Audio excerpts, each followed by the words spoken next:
Hello students, good morning to all. मैं स्नातन जरूर मैं आप लोगों को मैकेनिक्स पढ़ाने आया हूँ।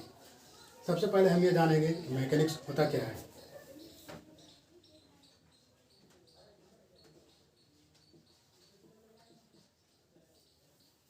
Mechanics is the study of motion. Simple है कि जो भी हम लोग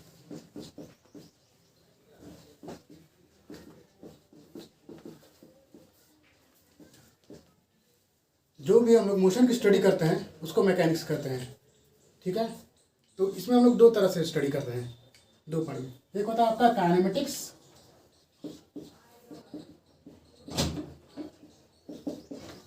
एक होता है आपका डायनेमिक्स।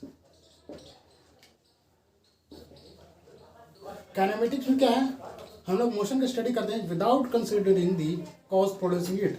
मतलब मेरा कहने का मतलब ये हुआ कि हम लोग ये नहीं देखते हैं कि इसमें जो मोशन हो रहा है या एक्सेलरेशन हो रहा है या वेलोसिटी हो रहा है, जो कुछ भी हो रहा है वो क्यों हो रहा है। हम लोग ये देखते हैं क्या हो रहा है। जैसे मिसाल के तौर पर वेलोसिटी आपका 5 से 8 हो गया, तो एक्सेलरेशन आपका जो भी हो गया 5-8/2 जो भी, तो उसमें हम लोग क्या बोलेंगे, ये स्टडी करेंगे। हम लोग ये नहीं देखें कि क्यों हो गया। क्यों का जब आपको जानना है तो आपको पढ़ना पड़ेगा डायनेमिक्स, मतलब study of motion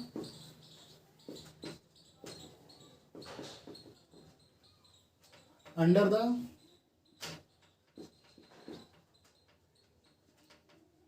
by considering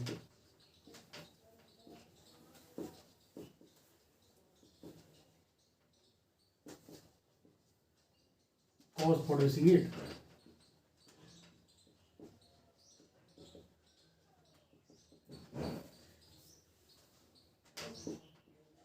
जैसे हम लोग ये देखें कि जो मोशन हो रहा है किस वजह से हो रहा है, तो हम लोग यहाँ पे स्टडी करते हैं डायनेमिक्स में। जैसे मान लीजिए कहीं पे फोर्स लगा रहे हैं या कहीं पे फ्रिक्शन फोर्स आपका लग रहा है या कहीं पे टॉर्क लगा रहे हैं। जैसे हम लोग ऐसे किए, बोर्ड ऐसे हो गया, तो मतलब ये क्या हो गया कि हम लोग क्यों हुआ, तो यहाँ पे हम लोग देखेंगे फोर्स क्या लग रहा है। आगे आते हैं अब classification of motion on the basis of dimension. तो मतलब डायमेंशन के बेसिस पे आपके 3 तरह के मोशन होते हैं। पहला आपका one dimension motion. One dimension motion मतलब इसका जो है कोऑर्डिनेट, सिर्फ एक कोऑर्डिनेट चेंज होगा। जैसे मान लीजिए आपने मैथमेटिक्स में पढ़ा होगा एक्स वाई जेड, ठीक। कोई ऑब्जेक्ट यहाँ पर है, ये टी इक्वल टू, फिर वहाँ पॉइंट पे यहाँ पे मतलब ये पॉइंट 2 है, ये पॉइंट 5 है, टी इक्वल टू 1 पे, टी इक्वल टू 0 पे, टी इक्वल टू 1 पे। तो क्या आप देख रहे हैं कि इसका एक्स चेंज हो रहा है, कहाँ से 2 से 5 हो गया। क्या लिखे वाई कोऑर्डिनेट इसका चेंज हुआ, 1 था, देखिए मैंने मान लिया कि 1 है, 1 यहाँ भी 1 है, ये क्या हो गया वन डायमेंशन। अब आगे आते हैं 2 डायमेंशन मोशन में। 2 डायमेंशन मोशन क्या होता है कि उसमें कोई भी 2 डायमेंशन उसका चेंज होगा, कोई भी 2 कोऑर्डिनेट, जैसे मान लीजिए एक्स वाई चेंज होगा या फिर एक्स जेड चेंज होगा या फिर वाई जेड। तो आइए इसको एग्जाम्पल के तरीके से समझते हैं। 2 डायमेंशन मोशन, 2 डायमेंशन मोशन हो गया आपका। जैसे मान लीजिए कि आप लोग क्रिकेट देखते होंगे, जैसे कभी भी देखा आप, धोनी ने 6 मारा। धोनी कैसे 6 मारा, बॉल को मारा ऐसे उड़ा दिया, मतलब बॉल यहाँ था, धोनी यहाँ थे, बैट से लगा, बॉल उड़ के बाउंड्री के पार चली गई। अब देखिए ये एक्स है, ये वाई है, ये जेड है। बॉल मान लीजिए इनिशियली वाई इक्वल टू 2 पे थी, बॉल कभी कभी उछ के भी आती है, मान लीजिए यहाँ पर थी, और एक्स इक्वल टू यहाँ पे चल लीजिए 1 है, ठीक। क्या आप देख रहे हैं कि यहाँ पर एक्स को मान लीजिए 2 मान लें तो यहाँ पे वाई 3 हो जाएगा। यहाँ पर अगर 3 मान लेते हैं, 4 मान लेते हैं तो यहाँ पर वाई 4 आ रहा है। यहाँ पर अगर 5 मान लेते हैं तो यहाँ पर 5 हो रहा है, फिर यहाँ पे घट रहा है, ऐसा होता जा रहा है एक्स और वाई का पोजीशन चेंज। तो ये क्या हो गया 2 डायमेंशन मोशन। एक और आपका बेस्ट एग्जांपल है कैरम का। आप लोग जैसे कैरम खेलते होंगे, जैसे कैरम है, कैरम ऐसे रहते हैं, एक मान लीजिए यहाँ पे है, यहाँ पे आपका स्ट्राइकर है, ठीक। आप स्ट्राइकर से यहाँ पे मारे, ये चलेगी यहाँ पे, तो ये क्या हुआ है, यहाँ पे मान लीजिए एक्स और वाई है, ये जेड है, जेड मतलब मेरा जेड कहाँ है, आउट ऑफ द बोर्ड, समझा है, आउट ऑफ द बोर्ड मतलब ये प्लेन है, यहाँ पे कह रहा हूँ वाई बाहर है, बाहर निकल रहा है, तो जेड 0 है, जेड में कोई चेंज नहीं आ रहा है। एक्स में देखिए यहाँ पे 1 1, यहाँ पे 2 2, दोनों में चेंज आ रहा है, तो 2 डायमेंशन मोशन हो गया। ठीक, आगे आता आपका 3 डायमेंशन मोशन।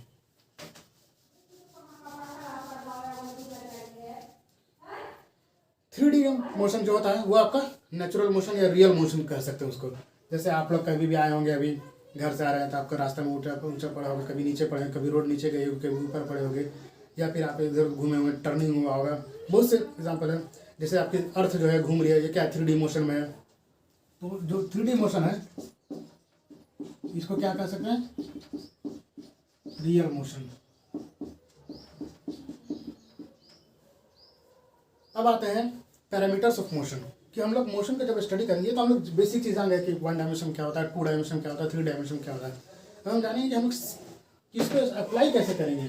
जैसे कोई भी चीज़ हो रहा है, तो जैसे मान लीजिए कोई बस जा रही है, यहाँ से बढ़ी फिर आगे रुक गई थी, इसको अप्लाई कैसे करेंगे, तो इसके बारे में लोग पढ़ते हैं 5 पैरामीटर्स।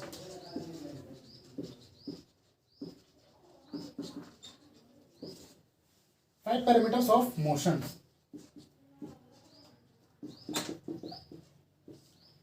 इसको स्टार मार्क कर लीजिए।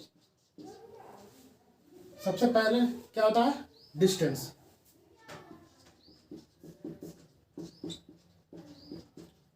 दूसरा क्या होगा आपका, डिस्प्लेसमेंट।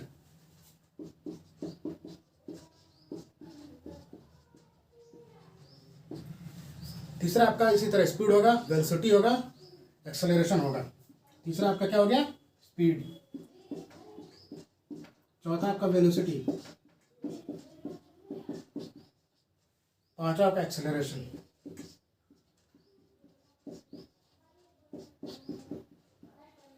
तो सबसे पहले हम जानेंगे डिस्टेंस क्या आता है। डिस्टेंस क्या आता है, जैसे मान लीजिए ये एक ट्राइंगल है, ठीक, यहाँ पे ए है, यहाँ पे बी है, ठीक, ये 3 मीटर है, 4 मीटर है, ये 5 मीटर है,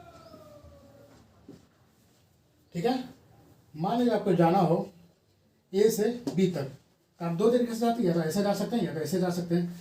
अगर आप ए से लेके बी तक गए इधर से, ए सी प्लस सी बी से, तो आपका कितना हो गया, ए सी कितना आपका 3, B C 4, equal to 7 metre. अगर आप ए बी से जाते हैं तो आपका डिस्टेंस कितना हो गया, 5 मीटर। लेकिन आपको ये बताएं एक चीज़ आके, ए बी जो है लेस देन है ए सी से, ए सी प्लस सी बी से। एक पॉइंट एक ध्यान रखिएगा, तो ए बी जो है ये क्या है, कम है। ए और बी के बीच में सबसे शॉर्टेस्ट डिस्टेंस है। तो जो शॉर्टेस्ट डिस्टेंस होता है 2 ऑब्जेक्ट के बीच में या फिर 2 पॉइंट के बीच में, उसको क्या बोलते हैं, डिस्प्लेसमेंट। 1.5 मिनट और। डिस्प्लेसमेंट मतलब शॉर्टेस्ट डिस्टेंस बिटवीन 2 पॉइंट।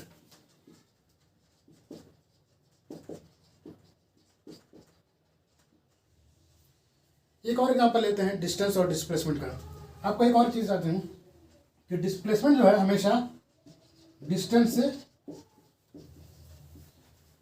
या छोटा होगा या तो बराबर होगा। जैसे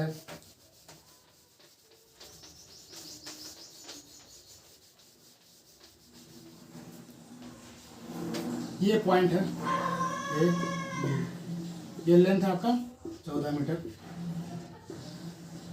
अगर आप ये ए सी बी से जाते हैं ये क्या होगा, पाई इंटू आर होता है आपका। आर कितना होगा, ये 14 है तो आर 7 हो जाएगा, डायमीटर का हाफ। अपना मैथमेटिक्स पढ़ा होगा, पाई बराबर हम लिख सकते हैं 22/7 इंटू 7 इक्वल टू 22 मीटर। अगर ए से बी जा रहे हैं तो ए से बी जाने में आपको कितना लग रहा है, 14 मीटर।